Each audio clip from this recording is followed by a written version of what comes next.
Bugün də sizlər üçün Türk mətbəxindən saray sarması desertini hazırlayıram. Əvvəlcə soba listinin içərisinə 2 stəkan kakos əlavə edib yayıb listimizi bir kənarda gözlədirik. Ayrıca bir qazanın içərisinə 1 litr süd, 1 stəkan şəkər tozu, stəkandan 2 xörək qaşığı artıq un və 3 xörək qaşığı da kakao əlavə edib bunları yaxşı tam açılana qədər qarışdırıb ocağın üzərinə yerləşdiririk. Əlimizi dayandırmadan tam qatlaşana qədər qarışdırmağa davam edirik. Əgər istifadə edəcəyiniz kakao çox tünd olarsa, onda 2 xörək qaşığı kakaodan da istifadə edə bilərsiniz. Amma qalan 1 xörək qaşığını yenə də kakaonun əvəzinə un əlavə etmək lazımdır.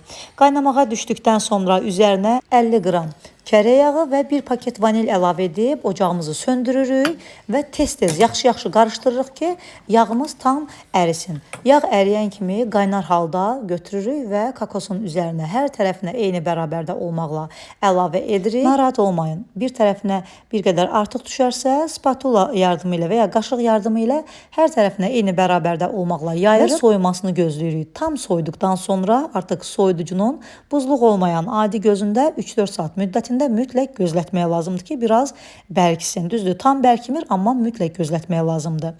3-4 saatdan sonra biz krem hazırlayırıq. Krem üçündə 1 paket krem şanti götürürük. Üzərinə stəkandan 1 baş barmağı əski soyuq süd əlavə edirik və başlayırıq mikserlə bunu tam qatlaşıb krem halına gələnə qədər qarışdırmağa. Krem şantini qarışdırarkən ətrafın bulanmasını, ətrafa çilənməsini istəmirsinizsə, sizlər də bu üsuldan istifadə edə bilərsiniz.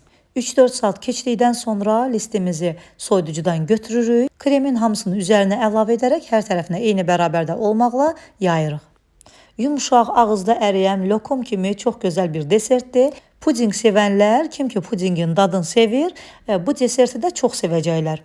Və gördüyünüz kimi kremi də üzərinə çəkdikdən sonra eyni bərabərdə olmaqla əvvəlcə 2 hissəyə bölürəm, daha sonra isə hər birini də 6 yerə bölürəm. Ümumilikdə bu reseptlə 12 ədəd desertimiz alınır. Çox yumuşaq olduğu üçün ona görə çalışın ki, bu cür spatula vasitəsilə bükün. Beləcə hamısını bükürük və boşqabımızın içərisinə yığıb servis edirik. Hətta zövqə görə istəsəniz, kremlədikdən sonra üzərinə çiyələk, banan və sair istədiyiniz meyvələrdən də əlavə edə bilərsiniz. Sonda onu da qeyd edim ki, siz bunu kakaosuz da hazırlaya bilərsiniz. Kakaosuz sadəcə ağ rəngdə hazırlasanız, onda 3 xörək qaşığı kakaonun yerinə sizlər 3 xörək qaşığı artıq un əlavə edin. Hazırlayıb yeyənlərə nuş olsun. Hələlik.